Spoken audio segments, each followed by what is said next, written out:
Benvidos a Santiago Si. Hoxe imos falar cunha muller que ten un amor incondicional ás verbas, á escrita, a todo o que ten que ver ca literatura. Mercedes Pacheco, benvida. Hola, Carlos, gracias. Que maravilla, non? Ter ese amor cara as verbas, non? Cara a literatura, a escrita, poder facer que a túa vida transcorra entre elas.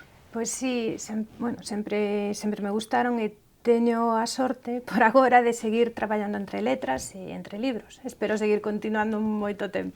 Pero houbo facetas da túa vida que tiveches que ir deixando aparcadas, refírome. A escritora neste momento... Non, vamos a ver, eu creo que sempre mesturei un pouco de todo. Evidentemente, depende das etapas e do traballo, pois vas cambiando e vas facendo unha cousa a outra, non?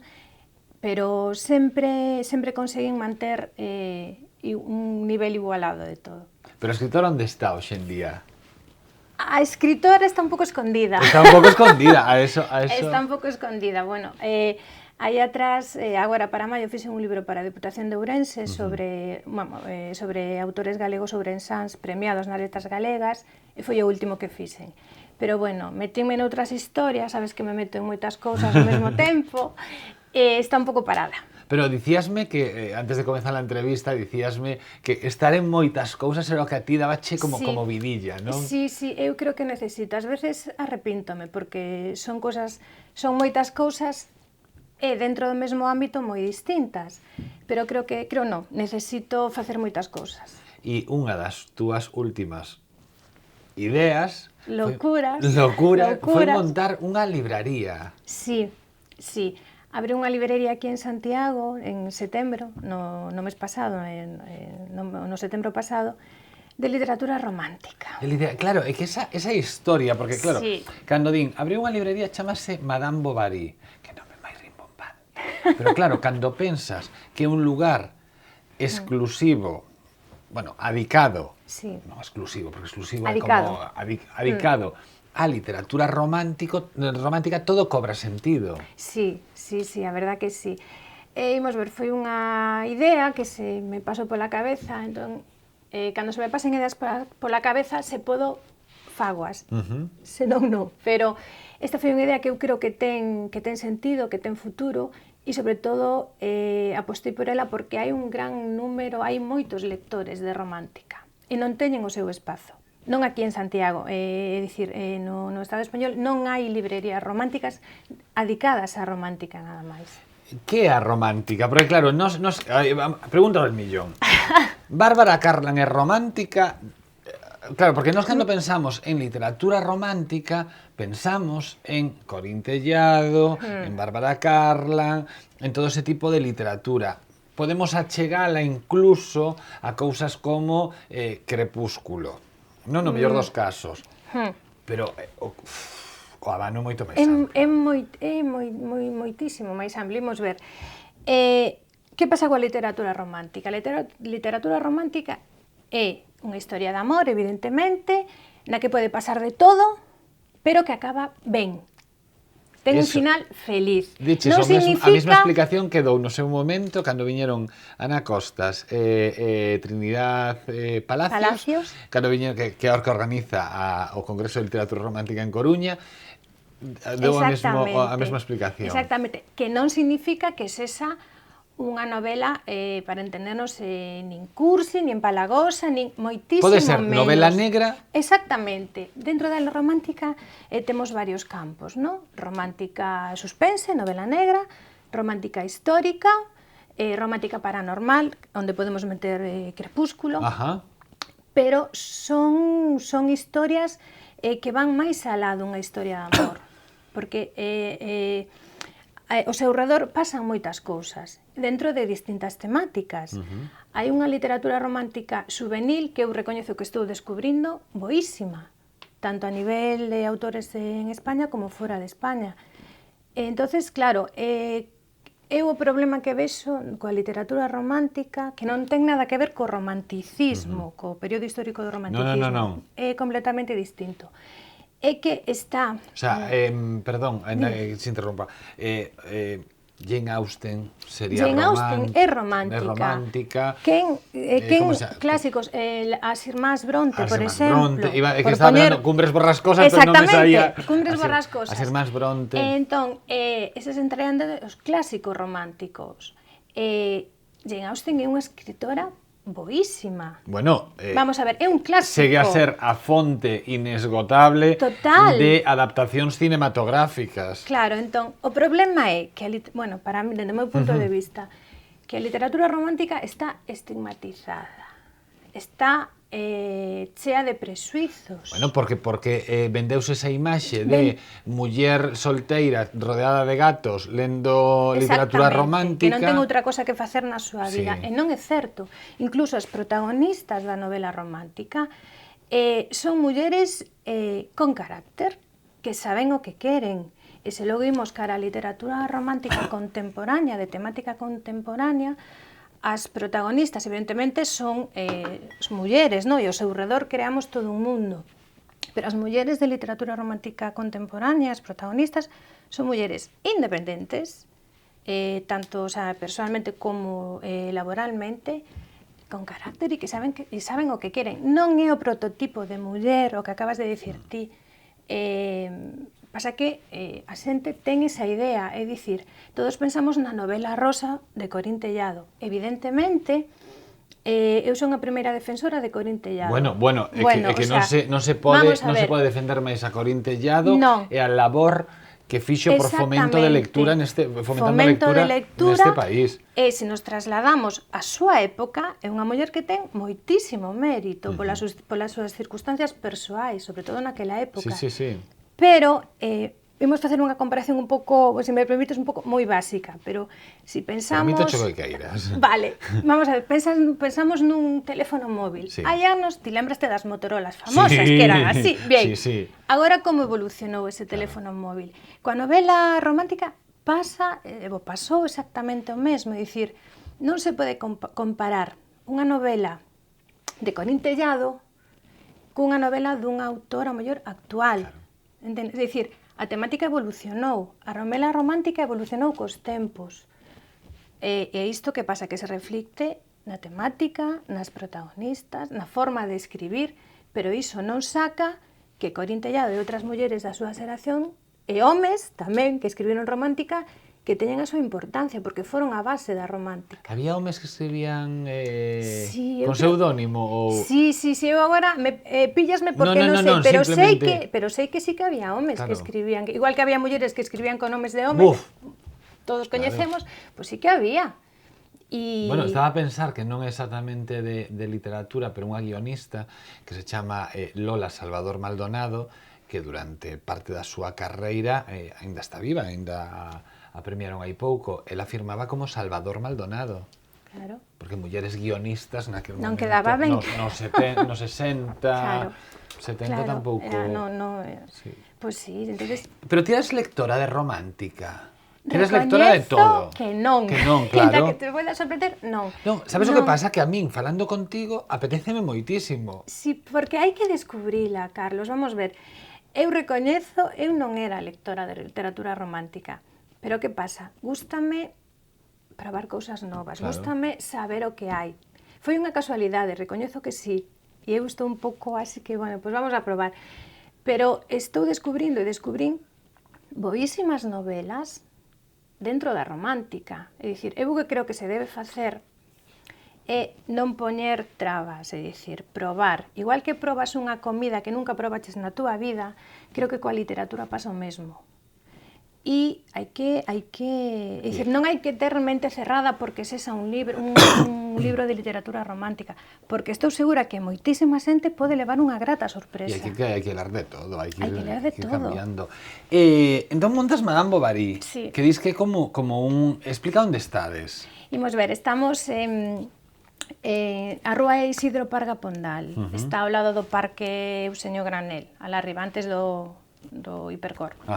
Vale, ou seja, estades preto do Hipercor, para que a xente se faga unha idea. E ali podedes atopar todo ou case todo, e sobre todo moi bo consello, moi boa información alrededor de todo o que se está a facer neste momento na literatura romántica. Dicías ti que erades un caso estrano, non? Sí. Case en toda España. Sí. Que eu saiba, hai unha librería física en Cádiz. Pero eu non coñezo ningunha máis. Pero que pasa? encántame que neste país que todo se centraliza en Madrid e Barcelona, en os mellores casos, Madrid, Barcelona e Valencia, exista algo que os dous puntos que hai, un este en Cádiz e outro este en Compostela, o sea, están un en cada punta en cada do... punta, sí, porque vamos ver, é unha literatura que se vende, e se vendía moito por internet, porque nas librerías hai, e había unha pequena sección. Así como mellor de novela negra tes tres ou toda unha parede ou tres andeis cheos. Nos últimos tempos, claro. Exactamente. De literatura romántica hai un espazo moi pequeno dedicado. Entonces, bueno, é unha aposta e xa empezades a ter contacto fora de Santiago, fora de Galicia? De xente que... Sí, vamos a ver, pouco a pouco. Pouco a pouco, que abriches moi pouco claro, tempo. abriches en setembro. Pero sí, e aquí en Galicia, sí, porque non hai e non había. Entonces, que pasa? O que pretendo na librería é ter o fondo clásico romántico, que está aí e sempre vai estar, e cousas novas, que se están facendo moitas cousas novas. E que é moi necesario, porque ás veces dis, como me gustaría regalarlle a alguén unha edición bonita de Orgullo e Prejuicio, por exemplo. Pero ás veces as librarías non as teñen, pois porque non é, porque a ver, sí que teñen fondos, pero pode unha aposta segura para ese tipo de libro en concreto. Pode ser perfectamente Madame Bovary. Sí, eso é o que se pretende. Facemos un pequeno parón nesta conversa con Mercedes Pacheco, que ademais de levar unha libraría, ademais de acabar de facer un libro sobre autores galegos premiados nas letras galegas en Ourensás, premiados nas letras galegas, fai moitas máis cousas. Non se movan. Está metido en la cultura, los tatuajes y los piercing, y no creo que se sea más mala la persona o se sea más o menos trabajador o menos productivo por tener un tatuaje o un piercing, es algo ya retrógrado. Non sei, a min en principio non me molesta, pero sí que me molesta, por exemplo, velos na lengua, ves? Na lengua ou en mucosas, eso sí que me molesta, pero máis que nada por sanitariamente parece así como feo, pero non por outro motivo ningún. No son buenos los tatuajes, no son buenos. Anteriormente era reservados a personas que tenían algún problema con la ley, por ejemplo, ¿no? De hecho, en algunos trabajos limitan la entrada a las personas con tatuajes. Yo creo que no es bueno marcarse la piel de por vida. No, yo creo que ya no es una cuestión que esté mal vista, para nada. Hoxe en Santiago sí estamos a falar con Mercedes Pacheco, que hai nadiña, porque non hai ningún ano, habría unha libraría na zona de Hipercor, na rúa Parga Pondal, que non me saía, que se chama Madame Bovary, unha libraría especializada en literatura romántica, pero ben entendido a literatura romántica, que non é o mesmo que literatura rosa, literatura romántica. Pero fai moitas cousas, e a min había un aspecto da túa carreira que me interesaba hoxe falar moito, que é o aspecto da traducción. Porque realmente creo que nunca se valora e nunca se lle pregunta aos traductores, e é un traballo moi complicado. É complicado. E sí, eu creo que non estamos valorado que deberíamos, non é por votar para mí, pero sí. Déixame dicir de onde está esta teima no meu caso. Esta teima ven de unhas entrevistas que lle vou realizando nos últimos tempos por diferentes motivos. Primeiro, polo Premio Lazarillo e despois pola aparición da man de Edición Siruela da traducción ao castelán de O meu pesadelo favorito, Mi pesadilla favorita, a María Solar. E en ambos casos, primeiro referíndose a unha traducción anterior e neste caso a traducción que publica Siruela, ela fai referencia a Mercedes, e sempre fai referencia á magnífica traducción que ti lle fas do libro. E é como que se acende algo en min e digo, e que nunca lle prestamos atención aos tradutores. Non, creo que non. Co- É un traballo que non está suficientemente valorado e que se esquece un pouco na cadea dun libro, na cadea editorial. Porque como traballas? O sea, a ti chégate no caso de María, por exemplo, porque un pouco para devolverlle, non? O que ela falou de ti, chega o texto orixinal de María, escrito en galego. E eso non quere decir que ti collas palabra por palabra. Non, tes que traducir sentidos, pero sen perder o estilo do escritor. Tes que ser moitos escritores en un. Ahora nunca me dixeron iso. Pero realmente, claro. Tes que poñerte na pel un pouco do escritor e do conxunto do libro. É dicir, non é unha cousa nin rápida, nin que digas, está. Non. Eu, de todas formas, teño que dicir que no caso de María, bueno, somos amigas. Ela quiso que eu fixese as traduccións dos seus 2 últimos libros, e eu agradeciño moitísimo. Pero fixeches La Mosca, ¿no? La Mosca de la tele e este da Pesadilla. Entonces, que pasa? Se coñeces o autor ou a autora, é mellor. É máis doado. É máis doado. Entón, eu con María tiven a sorte, ademais de traballar xuntas, viña pola librería e cambiábamos, non sei que, isto, non? Entonces, tamén coñeces un pouco a forma e o estilo de cada escritor, que evidentemente é distinto en cada libro, claro, seguramente. Pero sí que é necesario. E, bueno, facer a traducción con María foi un gustazo para as dúas e estou encantada. Pero isto é un caso raro. Claro, é raro. No caso de María é raro porque ti tes un contacto casi a diario con ela no proceso de traducción. Sí, pero se non é máis difícil. Claro, porque haber autores que ti traduciches que non os viches na vida. Non, por exemplo, hai dos pasos. Claro. Por exemplo, vamos ver. Eu traducí Manhattan Transfer, o galego, e a verdade foi unha das traduccións que me deron máis satisfaccións, porque, bueno, me deron o meu premio Lois Tobío a esa traducción, e quedei finalista do Premio Nacional de Traducción no 2006. Entón, iso é unha gran satisfacción para un traductor. E o traducías no caso do inglés? Do inglés ou galego?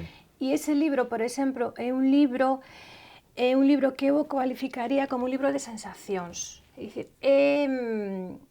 vai máis alá das letras, porque cando ti estás lendo o libro hai un cúmulo de sensacións que che veñen que, bueno, que tes que pararte e non é fácil de plasmar no libro. Cantas veces lees original antes de poñerte a traballar nel? Pois mira, antes non o leo. Antes non o leo? Non, antes non o leo, empezo, póñome. Logo sí, logo queda aí, unha vez rematada, queda aí na recámara, logo volves a ler, sempre volves corrixir, porque é inevitable, e ademais vou tiro para diante, e logo van saindo as cousas, é dicir, porque ti vas traducindo, pero hai algo que non che cadra, que non che encaixa, e o mellor, porque, bueno, a min ten pasado, déixalo, e logo mellor estás duchándote, ou estás facendo a comida, e de repente, clic. Entón logo vas... Queimas as lentellas. Ás veces sí. Pero perdón, ti sabes que María Moliner fixo o seu maravilloso dicionario entre comidas e cociñas e tal. Sí, é unha lenda que hai por aí. Sí, entón para min é un consolo ás veces, porque digo, bueno, pues a ela tamén se lle queimaría a comida moitas veces. Sí. Entonces é simpático tamén, e de repente non che sae porque queda unha cousa, pero ti sabes que non queda ben e non é o mellor, quería dicir o autor, non? Logo sai, pero leva tempo. Porque entón ti enfrentaste a unha traducción como un texto. Para min é máis que un texto. Para min cada libro é un universo distinto, é dicir, non ten que ver un libro con outro. De feito, bueno, eu a verdade é que traballo polas noites, que é o que me gusta e o que cando me concentro máis, porque polo día estou con o resto das cousas, claro. Entonces non podo. Entonces pola noite é o meu momento traductora. o libro, a noite e eu, e música, eso sí. Entón, é curioso porque, por exemplo, con cada libro teño unha música distinta, pero non nos colle que mo pide o libro. Entonces, non é un texto. É dicir, un texto, si, eu tamén traduzo, e traducín moitas cosas técnicas, Claro. De laboratorios médicos, ou sobre o granito, sobre a pesca, tal. Eso tiras, é dicir, traduces, pero é un Bueno, léxico... eso tamén iba a é difícil, sí. Iba a decir, porque aí estamos Sí. falando de termos específicos. Específicos, é dicir, sí, evidentemente ten a súa complicación, pero non é como un texto literario, porque Claro, un aí hai un texto escritor. literario, é dicir, hai un estilo, hai un sentimento, porque depende da palabra que escollas, ti podes achegarte máis ou menos o que ese autor ou autora quiso dicir. Entonces, para min é outro labor completamente distinto, que me encanta. Pero necesitas, non podes ver o texto, bueno, eu polo menos, cada texto literario como un simple texto, porque para min non o é. Vai máis alá dun texto. Claro, eu lle preguntaba a María como era posible, non, no caso dela, non, que todos en certo xeito coñecemos o castelán, non? Como non, me dicía que non se atrevía, porque ao final todos temos, se queremos facer unha boa traducción, todos temos deixes. Sí, evidentemente. É que non nos vemos, que se nos pasan por alto, igual, exactamente igual, pero a min ás veces... Que a min gustame moito ese punto de yo non sei hablar gallego e ao final a xente ten uns deixes de galego no seu día a día que non son conscientes que non deles. son conscientes, pero bueno, simplemente tú ves un libro, sei que parva, pero Claro, vamos a ver, parva, sí, pero claro, entonces sí. son cosas que se che pasan, pero que están dentro de cada galego e galega, é inevitable. Entonces, claro, ti, dende o punto de vista máis profesional, digamos, claro, tens que ver todo iso, pero tamén se me escapan, Ás veces tens que revisar. Pero aí están o que diste todas as revisións, todos os Sí, repousos. leva tempo. Canto, por exemplo, no caso de calquera dos dous, A Mosca ou O meu pesadelo, non, que son libros de 100 páxinas, Sí, por aí. aproximadamente. Canto tempo leva a facer esa traducción? Vamos a ver. Aí depende un pouco da presión da editorial, porque ás veces temos que ter en conta, pois mira, ten que estar para xa. Claro. Pero Y olvidémonos de presións. olvidémonos de Un presións. exemplo. Vamos a ver, eu creo que un libro como... E olvidémonos de que ti tiñas o contacto con María. No, porque vamos a ver, os tempos son os tempos e tens que Claro. cumprilos, iso non Sí. ten nada que ver. Pero eu, dende o meu punto de vista, un libro como de María, de 100 páxinas que quedou final, para facelo ben, con revisións e ben feito para entregar á editorial, home, eu 2 meses mínimo. 2 meses. E é un libro pequeno. Sí. Pequeno. Imagínate os libros máis gordos e, bueno, con outra dificultade léxica, vocabulario, técnica. O nome do traductor aparece ali en pequerrecho, Sí, nun lado. sí, Nun lado. E ás veces nin o poñen. E ás veces non o poñen. Ás veces nin o poñen. Tens que vir outro día a falar da editorial. Pois veña, cando queiras. Claro, podíamos, como ti pecha los luns, podíamos quedar todos los luns para... Eu encantada, veño para cá e e falamos das de nosas libros. cousas, claro. Mercedes Pacheco, un placer. Grazas, Carlos. Xa saben, non esquezan, unha das mellores traductoras que temos neste país, Mercedes Pacheco, e aparte, dende setembro do pasado ano, na zona de Hipercor, abriu unha libraría adicada e centrada na literatura romántica, que non é literatura rosa, chámase Madame Bovary. Necesitan algo que lle explique máis o que hai no seu interior. Madame Bovary, na zona de Hipercor. Marchamos, estamos en Santiago Sí, en Correo Televisión. Sexan moi felices.